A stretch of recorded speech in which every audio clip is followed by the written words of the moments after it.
Wouldn't joining us and staying alive piss the Coven off then? Thea hadn't thought of that. Go on. Brandon explained to her what they were looking for. It wasn't only a messenger. Actually, she'd have very little going between to do. She would train with Jax and be part of a mission task team.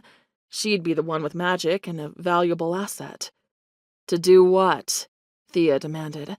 Hunt down other mages for their so-called crimes? No thank you.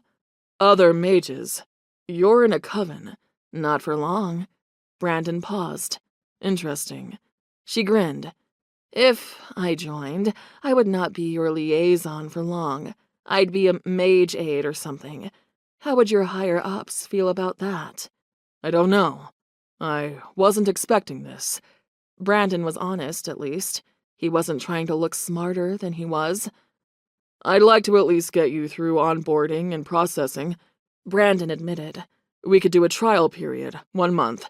Then, if you still hate us and the training, you can leave. No questions asked. Thea arched a brow. And your bosses are okay with this? I haven't run it by them, but I feel it's only fair to you. This made Thea pause again. Why the hell am I actually considering this? She thought of Foosh, that bitch. The idea of working with aid to piss off the Coven sounded, well, fun. I'm a pretty busy girl, she told Brandon. I would need time to do my own things. Ah, yes, your research. It's important to me. By the way, you interrupted a meeting with my professor today. I'm sorry. He stated again. I will find a way to make it up to you. Having a favor to ask of an actual aid agent might come in handy one day. I can't start with aid until I can talk to the Coven and confirm they actually nominated me. Brandon opened his mouth to argue. I spoke with the Coven mother yesterday. We can call her now if you'd like. Thea shook her head. I will see my Coven mother face to face. She stood. I'll be in touch. Don't look for me again. If I want to work for you, I'll come back here. Or call me. Brandon insisted, also standing. He drew out a card and handed it to her. His number was typed at the bottom.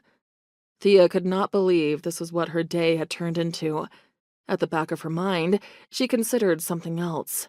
Maybe getting connections and training with aid would help her when she finally figured out how to tap into the Lake of Power. She didn't need to tell Brandon that, or anyone else. Thea gave Brandon a curt nod.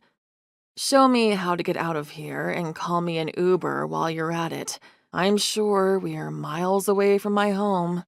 Brandon agreed without objection. When Thea was standing outside once more in the bright sunlight, she could only think, what the hell have I been thrown into? She checked her phone at last.